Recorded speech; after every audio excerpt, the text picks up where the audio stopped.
Die bekende Afrikaanse gospelsanger Danny Botha voorspel nou met oortuiging dat die wegraping gaan plaasvind op 23 of 24 September 2025. Nou, dit is so, baie kosbare gelowiges sien uit na die wegraping.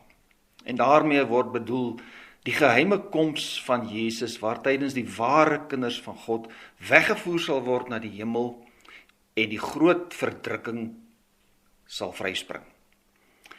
En dis nou weer natuurlik opnuut 'n onderwerp van bespreking, veral ook met die hedendaagse gebeure in die Midde-Ooste. En ek herhaal, dis kosbare broers en susters wat hierdie siening huldig, en daarom is dit met diep nederigheid en huiwering dat ek graag hierdie lering onder die soeklig van die woord en ook van die geskiedenis van Jesus se kerk moet plaas. Maar kan nie anders nie, want die waarheid mag nie verswyg word nie. So kom ons kyk net eers na die feite van die kerkgeskiedenis en dan gaan ons bietjie dieper in die Bybel self delf. Baie belangrik, die siening van 'n wegraping is 'n betreklike nuwe siening.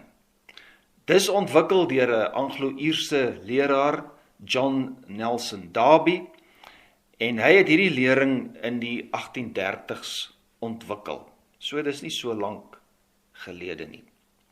Daar bestaan 'n moontlikheid dat hy beïnvloed is deur die profetiese visioene van 'n jong Skotse meisie, Margaret MacDonald, wat 'n visioen van 'n geheime koms van Christus gehad het, maar dis nie seker nie. Nietemin, hy het die skrif geïnterpreteer deur sy dispensasionele raamwerk. Nou, wat beteken dit? Dis die idee dat God in verskillende bedelings, of dan nou dispensasies, op verskillende maniere met die mensdom handel. So hy het ook geleer dat die kerk en Israel twee afsonderlike volke van God is. En terloops, ek sou net hierop wil vra, en ek wonder of jy al daaroor gedink het, hoeveel bruide het die lam, Jesus Christus? Wel, ek dink ons ken die antwoord. Net een bruid, almal wat gewas is in sy bloed. Of anders gestel, Romeine 11 leer ons van een olyfboom, bestaande uit gelowiges uit Israel en die heidene. Maar die punt wat ek graag maar net wil maak is, dat is duidelik, die kerk voor hierdie tyd, met ander woorde voor die tyd van J.N. Darby, het nie so iets soos die wegraping geken nie. En dit moet mens maar altyd laat wonder, as iemand 'n heel nuwe ontdekking uit die woord maak. Ja, die vroeë kerkvaders, byvoorbeeld Ireneus of Augustinus, het nie 'n leer oor die wegraping gehad nie. Hulle het oor die wederkoms van Christus gepraat as een gebeurtenis aan die einde van die wêreld, waar oordeel en vernuwing gelyktydig sal plaasvind. En ook die reformatore, manne soos Luther, Calvin en Zwingli, en selfs die Romeinse kerk, het nie 'n wegraping geleer nie. En dit laat mens nou wonder, hoekom het hierdie siening van die wegraping so vinnig versprei en algemeen aanvaarbaar geword, veral in Amerikaanse kringe? Wel, die idee het vinnig posgevat in die VSA, danksy die Scofield Reference Bible van 1909. En dis ook verder nader aan ons tyd gewild gemaak deur die bekende Tim LaHaye, die skrywer van die Left Behind reeks, en heel moontlik het jy dit ook al gelees. Regtig interessante storieboeke, maar 'n absolute ultra letterlike interpretasie van Openbaring. En met alle respek, dit word gou duidelik vir 'n oplettende leser dat mens net nie so met 'n simboliese boek kan werk nie. Maar kom ons los nou eers die geskiedenis, kom ons kyk 'n bietjie net na so 'n paar Bybelse gegevens oor die sogenaamde wegraping. Net terloops, hierdie woord word nêrens in die skrif gebruik in verband met die wederkoms van Jesus nie. Nou, die vernaamste teksgedeelte wat aangevoer word as bewys van die wegraping, is die gedeelte uit 1 Tessalonisense, hoofstuk 4, en dan spesifiek vers 16 en 17. Want die Here self sal met 'n luide bevel, met die stem van 'n aartsengel, en met 'n trompetsgeskal van God, uit die hemel afkom, en diegene wat in Christus gesterf het, sal eerste opstaan. Daarna sal ons, wat lewe en oorgebly het, saam met hulle in die wolke opgeneem word, om die Here in die lug te ontmoet. En so sal ons altyd by die Here wees. En dan sê hy, bemoedig mekaar dan met hierdie woorde. Kom ons kyk net 'n bietjie na die konteks van hierdie hele perikoop. Waaroor gaan dit? So lees gerus die gedeelte vanaf vers 13 tot 18 as 'n geheel. Dan sal jy sien, Paulus spreek hier 'n bekommernis aan wat in die gemeente van Tessalonika ontstaan het. En die hoofdoel van hierdie gedeelte is juis bemoediging van die gelowiges, soos ons in vers 18 gelees het. Bemoedig mekaar dan met hierdie woorde. En dit laat onmiddellik die vraag ontstaan, nou maar hoekom moes hulle bemoedig word? Jy sien, daar was onkunde en onduidelikheid oor wat presies gaan word van diegene wat nou voor Jesus se koms tot sterwe gekom het. Ons moet onthou, hierdie vroeë Christene het 'n baie nabye werklike wederkomsverwagting gehad. Hulle het gedink Jesus gaan sommer baie gou kom. En nou het party van hierdie gelowiges, met ander woorde van hulle eie broers en susters, reeds gesterf voor die wederkoms nou plaasgevind het. En nou is die bekommernis maar nou wat gaan van hulle word as Jesus dan nou kom? Gaan hulle iets misloop? Gaan hulle iets verloor? En nou verseker Paulus hulle dat geen gelowige iets sal verloor nie. Nee, hy wil sê, ons wat dan nou nog lewe by die wederkoms, gaan hoegenaamd nie voorgetrek word nie. Ons sal amper, kan men sê, wag. Diegene wat in Christus gesterf het, sal dan nou eerste opstaan, soos hy in vers 16 sê, en dan gaan ons almal saam Christus tegemoet in die lig. So, by Jesus se koms, en weer eens, ek moet beklemtoon, daar is geen aanduiding van twee wederkomste nie. Gaan die gelowiges wat reeds gesterf het, eerste opstaan, en dan gaan almal saam in die wolke weggevoer word, of opgeneem word. Nou, dis die vraag, wat beteken hierdie frase? Hierdie beeld van weggevoer word in die wolke, beteken dat die gelowiges die Here tegemoet sal gaan, soos 'n stad se inwoners destyds 'n koning tegemoet gaan, wanneer hy sy triomfantelike intog maak. En so sal ons almal tegemoet gaan, en dan saam met hom terugkeer aarde toe. So dit gaan nie hier oor 'n ontsnapping uit die wêreld nie. Dit gaan hier oor 'n eerbiedige verwelkoming van Jesus Christus by sy finale wederkoms en sy triomfantelike terugkeer na die aarde.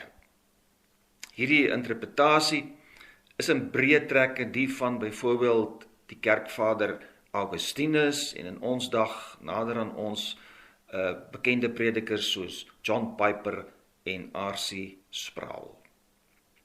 'n ander bekende skrif wat aangevoer word as bewys vir die wegraping is Lukas 17, vers 34 tot 36. En ek gaan dit sommer uit die ou vertaling lees, die 33-53 Afrikaanse vertaling. Baie van ons ken dalk nog hierdie woorde, waar Jesus sê, ek sê vir julle, in daardie nag sal daar 2 op 1 bed wees. Die een sal aangeneem en die ander verlaat word. 2 vroue sal saam maal. Die een sal aangeneem en die ander verlaat word. 2 sal op die land wees. Die een sal aangeneem en die ander verlaat word. Nou, waaroor gaan dit hier? Die baie bekende Dr. Martin Lloyd-Jones, iemand vir wie ek geweldige respek het, hy lees hierdie gedeelte, en ek wil met hom saamstem, binne die groter raamwerk van die wederkoms, die eskatologiese raamwerk, en die hoofpunt hier is, die koms van Jesus Christus sal onverwags wees. Daar's geen rede om hierdie gedeelte te verstaan as 'n tegniese profesie van 'n wegraping nie. Om die waarheid te sê, dis om iets in die teks in te lees volgens mense eie vooropgestelde idees. Nee, hierdie is maar 'n kragtige, konkrete illustrasie van skeiding. Ja, wanneer die Here Jesus kom, sal daar 'n radikale verdeling wees, 'n skeiding wees tussen gelowiges en ongelowiges. Dis die beeld van 2 mense wat saam in een huwelik is, saam op die werkplek sal wees, maar die een sal gered word en die ander een sal verlore gaan. Baie belangrik, hierdie oordeel en redding gaan individueel toegepas word. So die punt wat hier gemaak word, is die evangelie eis van my en van jou 'n persoonlike besluit. Jy kan nie staat maak op jou omgewing of jou gesin nie. Dit help nie, jy sê, my pa was 'n diep Christen of ek kom uit 'n Christelike huis uit nie. Wat van jou? En weet jy, dis die belangrikste vraag wat ek ook vir jou wat nou luister wil vra. Wat van jou? Behoort jy aan die Here Jesus? As hy kom, is jy gereed? En as mens dan nou verder kyk na die konteks van hierdie gedeelte, Jesus gebruik die 2 voorbeelde van die tyd van Noag en ook die gebeure rondom Lot, dan gaan dit juist daaroor mense wat aanhou leef het asof alles normaal was en met hulle gewone alledaagse lewens besig was. Maar dan skielik en onverwags het die oordeel gekom. En keer op keer is dit maar die hoofboodskap as Jesus oor die wederkoms praat. Wees gereed, dit gaan onverwags wees. Kom ons kyk net so 'n bietjie dieper na wat mense oor die wegraping glo. En almal wat aan die wegraping glo natuurlik ook nie op dieselfde manier daaroor nie. Daar's die sogenaamde pre-tribulasie wegraping. Dit behels dat gelowiges voor die sogenaamde groot verdrukking weggeneem gaan word. Dan is daar die mid-tribulasie wegraping. Dit is nie so algemeen nie. En dan ook die post-tribulasie wegraping, wat leer dat gelowiges wel deur die verdrukking gaan en dan opgeneem sal word.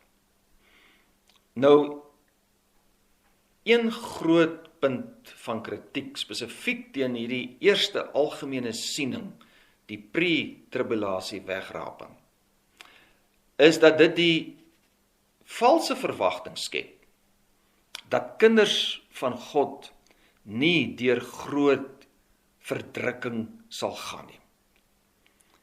En dit kan baie keer amper funksioneer, nie noodwendig doelbewus nie, as soort van 'n ontvlugtingsroete. Van, ja, gelukkig gaan ons nie deur groot verdrukking nie. Maar dis 'n siening wat verskeie probleme oplewer as ons kyk na die lering van die Nuwe Testament. As mens byvoorbeeld kyk na 'n boek soos Openbaring, dan is die hele doel van Openbaring juis om kinders van God aan te moedig om te volhard in tye van lyding en verdrukking. Daar word nie vir hulle gesê daar is 'n ontsnappingsroete nie. En daar word selfs al in die briewe gedeelte direk melding gemaak van hoe die getroue getuie Antipas moes ly. Wat hiermee saamhang is die feit dat martelaarskap en getuienis het eintlik maar sinoniem geword in die tyd van die Nuwe Testament. Jy sal weet, die Griekse woord vir getuie is martus, maar dit het so algemeen geword dat as jy 'n getuie is, sal jy swaar kry en selfs met jou lewe boet, dat mettertyd het die woord geskuif na martelaar, né? Dis waar ons woord martelaar vandaan kom, want die twee sake was amper sinoniem. 'n derde vraag, iets waaroor mens kan wonder is, wat bedoel mense met 'n groot verdrukking? Want daar was al verskeie vreeslike, verskriklike tye, moeilike tye in die geskiedenis van die kerk. Jy weet, as jy as 'n lewende fakkel verbrand word, of vir die leeu's gevoer word, ek wil watter vorm van verdrukking kan nou eintlik nog groter wees? Of in ons tyd, gaan die Christene byvoorbeeld in 'n plek soos Noord-Korea troos vind om te hoor, daar kom nou nog 'n groter verdrukking, as wat hulle reeds beleef. Kan daar iets erger met hulle gebeur as wat daar reeds gebeur? Jy weet, en dan die groot punt, die oorheersende gedagte in die Nuwe Testament, is dat die kinders van God altyd en oral verdrukking te wagte moet wees. Dink nou maar aan die waarskuwing van die apostels, né, daar in Handelinge 14 vers 22, toe hulle die nuwe disippels geestelik versterk het en hulle aangemoedig het om die geloof te volhard. En dan sê hulle, ons moet deur baie ontberings heen in die koninkryk van God ingaan. Ontberings, verdrukkinge, ons moet daardeur gaan. Dis wat vir die vroeë Christene gesê is, vir die jong disippels. Hulle moes weet, julle gaan baie swaar kry. So God se kinders moet maar verdrukking te wagte wees. Die intensiteit daarvan sal verskil van tyd tot tyd en plek tot plek. Maar baie belangrik, die Here sal die verdrukking altyd so beperk, in die sin dat sy kerk staande sal bly. Miskien gaan jy wonder oor 'n gedeelte soos Markus 13, vers 14 tot 20, waar daar ook sprake is van die groot verdrukking. Nou, ons kan nie nou in hierdie kort tydjie in daardie besondere hoofstuk ingaan nie.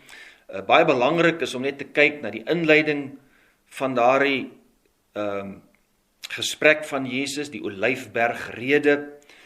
En dit is 'n gesprek wat begin het na aanleiding van die disippels se groot verwondering, né, oor die geweldige geboue, die tempelgeboue ensovoorts, en waar Jesus dan sê, daar sal nie een klip op die ander oorbly nie. En hierdie gesprek van Jesus is baie duidelik direk gekoppel aan die verwoesting van Jerusalem 70 na Christus, soos dit inderdaad gebeur het. Natuurlik kan dit ook by wyse van 'n simboliese en analogiese herhaling na toekomstige verdrukking wys en uiteindelik na sy wederkoms.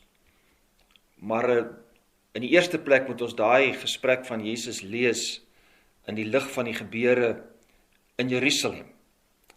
Maar ook in daai konteks lees ons nie dat God se kinders weggeneem word nie, maar dat die tyd verkort word. Met ander woorde, dat die verdrukkingstyd beperk word en hulle sal volhard. En in die hele gesprek van Jesus daar val die klem ook weer eens op waaksaam wees en volhard in die geloof. God sal sy kinders in stand hou. Jesus Christus bewaar sy kerk. Ons sien iets hiervan ook in die simboliese optrede van die twee getuies in Openbaring hoofstuk 11. En dit bevestig weer eens hierdie basiese waarheid. God se mense sal in staat gestel word om hulle getuienis te lewer. Hulle, of dan sommige van hulle, sal wel doodgemaak word. En dit sal lyk asof die vyand vir 'n bepaalde tyd die oorhand kry. Maar is net 'n beperkte tyd, want die finale oorwinning is seker. Ag geliefdes, ons kan nou oor detail interpretasies verskil, maar as mens kyk na die geheel boodskap van Jesus en die res van die Nuwe Testament, ja, wat is die groot boodskap ten opsigte van die wederkoms? Wees waaksaam, wees gereed. En ja, ons moenie so oor 'n bepaalde model en teorie stry, dat ek en jy vergeet om gereed en om heilig te wees nie. En in daai opsig wil ek net afsluit en sê, ek waardeer Dani se ernstige oproep, dat ons almal gereed moet wees. En hy moedig mense aan en sê, los daardie geheime sondes waarvan die Here nie hou nie. En ek stem daarmee saam. Maar ek kan nie saamstem met sy manier van berekenings en spesifieke verstaan daarvan nie. Mag die Here ons help om gereed te wees. Amen.